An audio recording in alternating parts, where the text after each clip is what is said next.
fundamental fact. Okay, so that's, I put that in. They're the things. I was amazed by the fact that our size and everything like that is governed by, surely by the geometry of the forces involved.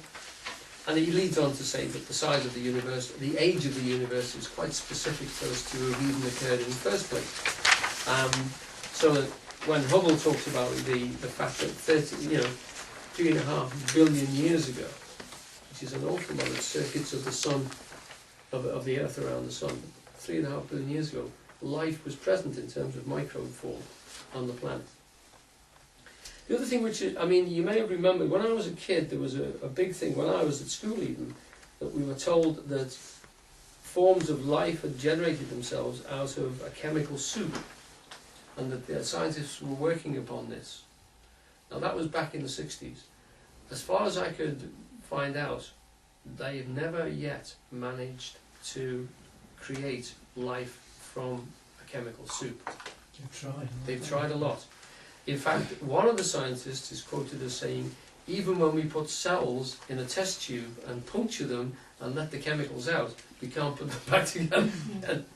I think they've got as far as some form of RNA, but they can't get it to self-replicate. That's right. And there's a great deal of scientists now who say, well, it's just, there's something missing. You know, we just haven't got something which makes these chemicals.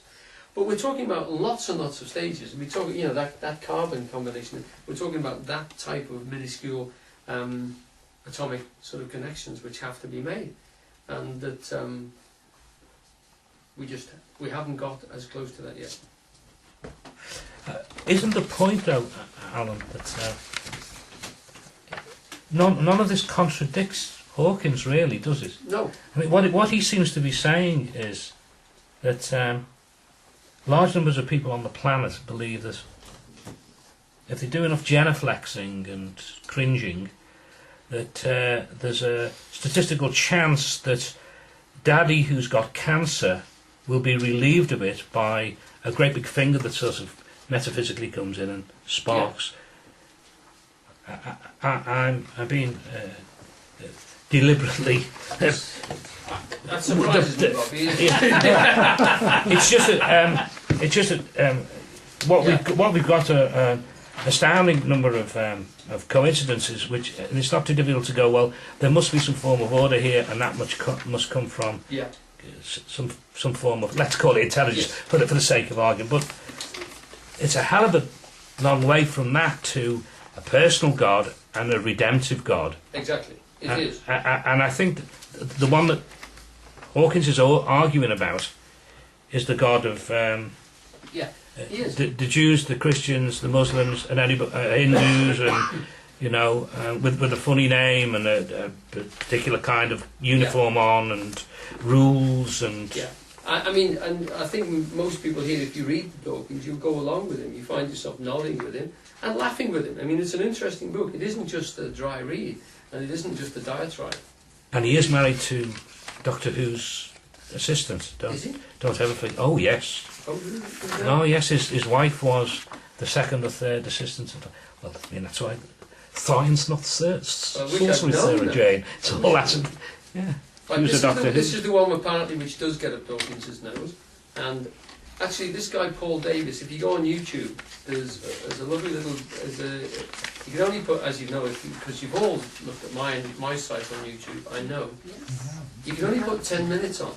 Well, Bob puts them up, and we usually put about 9 minutes and 59 seconds on. Hundreds of them. Hundreds of them, yeah. So it's very difficult to follow me. But this guy's done the same. And he's actually at a conference where he's following Dawkins, and I think Dawkins is in the audience because he seems to be talking to his fellow scientists in that state. It's Paul Davis. You put Paul Davis, and what come up will be his Wikipedia and all that sort of stuff. And if you go down, there's actually him talking at this conference, and he talks about this sort of thing. Obviously, this is not a direct quote from the YouTube. This is from the book. He's a lively guy.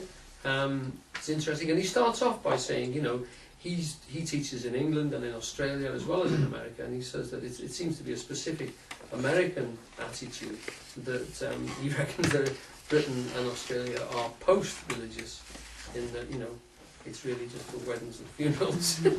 I mean, he's obviously got his eyes open. He's a likeable speaker, and you can follow it. Unfortunately, strange enough, it's not even as good as mine in that you get the first lecture, and then you've got to hunt through to find the second. It's not very well set up, but I mean, for that, you know. Okay, so this is the Paul Davis, and this is something which, his point, and it brings us back to where we started really. Please read along with me if you can. Can the ideas set out in the previous section, sorry, we haven't got the previous section, help us to understand the deep mystery of why the universe is mathematical? So this is a big question. Okay, so mathematics has shown that the universe works deeply. One of the things he says in his talk, you don't find out the maths easily. The experiments take years to even think of.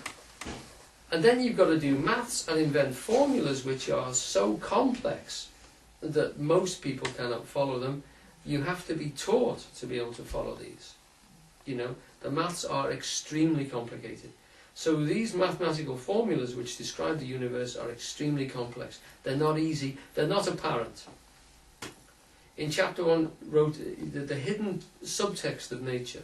The fact that the laws that govern the physical world are mathematical in form, and how by stumbling across this cosmic code, scientists have been able to unravel what makes the universe tick. In other words, what is maths? Now this takes us back to our last talk when we said that Husserl, again another mathematician, said that there are some forms, there are some abstractions, formal qualities, which are separable from life itself. They seem to govern it, but not be part of it. He's talking about the same things here. These are formal codes which affect matter, form matter, but which seem to be separate from it, distinctly from it. In orthodox physics, the fact that nature conforms so efficiently to elegant mathematical principles is left completely unexplained.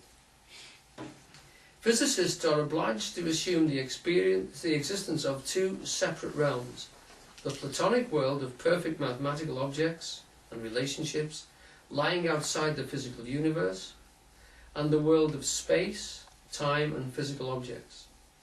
It is then taken for granted that a deep link exists between these two realms. Okay?